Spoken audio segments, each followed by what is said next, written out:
Hello, my mateys. I'm going to talk to you today about past lives, my thoughts on past lives.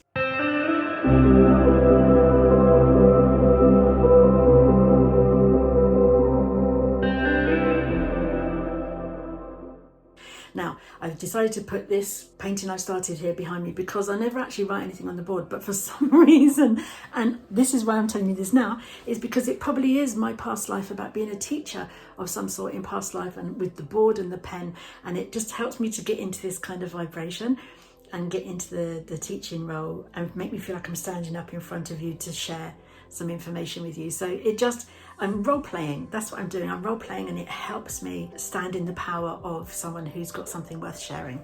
Because, like I said in my last video, maybe depends which way I post these, I'm still learning to take up space, and I'm still learning that my voice and what I've got to say has value. So anything I can do to get myself in that zone and to be sharing is really important, even if I'm pretending to be a teacher. Okay, so I'm just going to talk a little bit about past lives now. I've done quite a lot of training with the Roger Walger Deep Memory Process with Juanita Puddifoot. If Juanita ever watches these, I'm sure she doesn't, but anyway, hello Juanita, who's absolutely phenomenal. She has a program called Energy Gateways if you ever pop into her. Doing the past life work, I was training to facilitate past life work. And what that involves is very much accessing memories that are stored in the body from past lives, because the body knows. And yet, I know I've said this before on my social media, how the body knows stuff. Sometimes we try and intellectualize things, or we try and verbalize things that actually we can't, we don't have the language for, or that because of the trauma that the experience held for us, we're not able to access the language that we need to describe what we're feeling. But if we access it via the body points, 9 times out of 10 you can release or have some verbal recognition, or even if it's just some physical movement that allows an emotion or an idea or a thought to be expressed. So the Roger Walger thing is looking very much that all of our memories are stored in the body. And there was a couple of examples that are very basic and very everyday. They're not like, you won't go, wow, that's amazing. They're not examples like that, but they're just everyday things that you might come across. A lady had a really sore shoulder all down here. It was like a neck spasm, like she'd done loads of exercise, but she hadn't, and it went on and on and on and on, wouldn't stop. It turns out she'd had some sort of car accident. It was just a shunt into the back of another car, and she'd gone like that to protect her child in the back seat. And the trauma and the terror of that had got caught and frozen in this area of her body, and it wasn't able to be released. That then ends up being a potential trauma that she'll carry with her for the rest of this life and potentially other lifetimes. There was also a guy where he'd had, by the time he was like, I can't remember, he was a young adult, and he suddenly started developing massive anxiety for no reason whatsoever when he was not put under, you're not actually put under, but once he was going through the process of the deep memory process, in a previous lifetime he had died in a motorcycle accident at that time, and it was just triggered in the body. There was just little things where you might have a birthmark or a wound or things like that have actually been from past lives. Please forgive me if anybody is here from the deep memory process that are actual practitioners who are doing this work, because it's been a few years and I don't remember it correctly, but I just want to explain what my history with learning about past lives was to get to where I am now. But in some of the training, what we understand is when the soul leaves the body, it goes through the 7 layers, the 7 heavens, or however many there are, I can't remember, on the way up, shedding the different bodies. So you have, your physical body, the emotional, the spiritual, the etherical, all of the different bodies all the way up. But then when the soul comes back down onto earth, when it's reincarnate, it pops the bodies back on as if they're old winter coats, and he's popping them back on, and any trauma that's been stored in those bodies, like that was left, will be back into again. Does that make sense? The soul is kind of re-inhabiting them. So if you've got a worn elbow on your old cardi and you put it back on, guess what? You've still got a worn elbow. No one's magically fixed that while you were popping off somewhere else, while it was in your laundry basket, So that's just the way they kind of explain how a past life from an old physical body can still be present in this current body. Now, I absolutely believe that we are existing in other spheres all at the same time, and we're experiencing different lifetimes, and our soul, or the facet that is our soul, is like a diamond with many parts, and it can be in lots of different places at once in different lifetimes, etc. And it's just where our focus is at the time to what we're really looking at, and not forgetting that we're multi-dimensional beings, and so we can be having multiple focuses too. That's all a little bit like, isn't it? It can be a bit hard to get in your head, but when it comes to things like relationships that you have with other people on earth, places, all of these, as well as the physical place, the physical body, they all hold triggers and memories and ideas about different things, and different people will hold triggers and memories and ideas.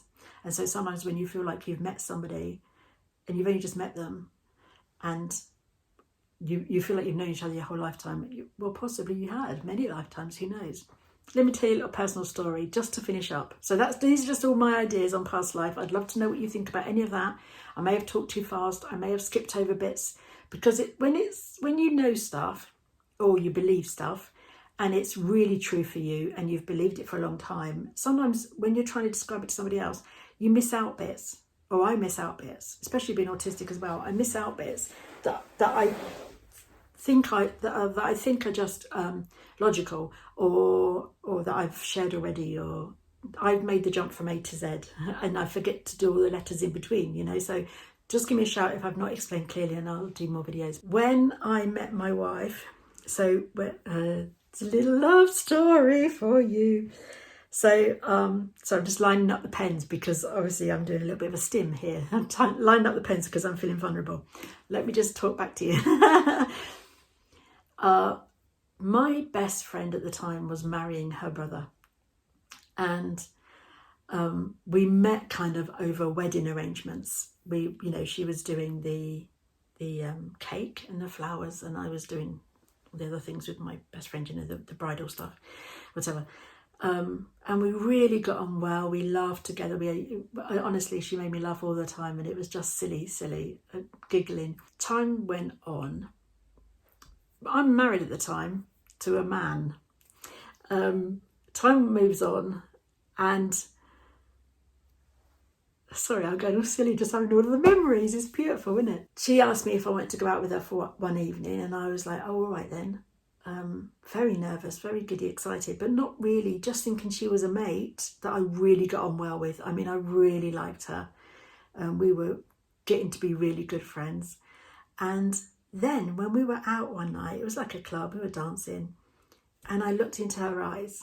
I literally looked into her eyes for the first time. And even though I'd looked into her eyes as in just as a mate across the room, or making a cup of tea, or, having conversations, chit chats, whatever, like we were doing, it was the first time I'd really looked into her eyes. And when I looked into her eyes, I don't know how I didn't stop myself from falling down, because for the first, I was screaming inside, where the hell have you been? Where have you been? I've been 30 odd years in the freaking wilderness. I'm getting emotional thinking about it. Where have you been? Because I missed her so much. But I didn't know she was missing. Do you know what I mean? I'd kind of given up on love being like it was in the films and stuff. And then it was. And so in March it'll be 25 years since that first date. Amazing. But the soul connection, we totally knew. Once we actually looked at each other. I mean, she said she knew it way before that, which is why she asked me out on a date. But I didn't think it was a date. I didn't even know. I missed that cue completely. But anyway, the soul connection was so huge, and I could not believe. There's lots more I could tell you, but it's probably too personal for YouTube, and I probably shouldn't share that sort of stuff. It's very hard because I'm not very good with knowing where those boundaries are. But we had experiences afterwards, meditative experiences, where we saw our lives that we'd spent together before. We had visions, And we were both able to kind of write down what they were and then compare. And it was astounding. It was phenomenal. And to the point where I'd named my favourite childhood doll the name that she had in her past life.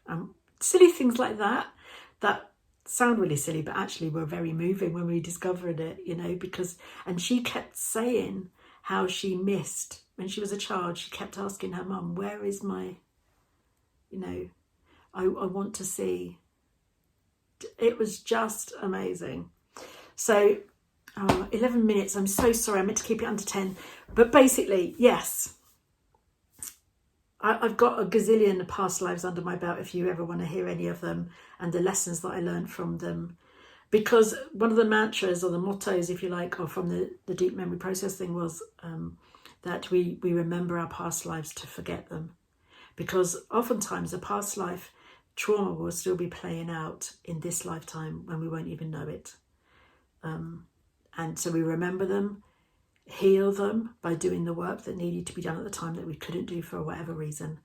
And then it's healed in this body right now.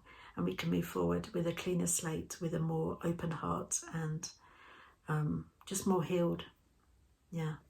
Anyway, let me know if you want to know anything about any of that. So don't forget to shine on, my friend. Don't hide yourself. Your voice is important. You are important. You are a valued member of this wonderful orchestra we call life. And we want to hear your instrument playing, because without your instrument, the orchestra is incomplete. Shine on.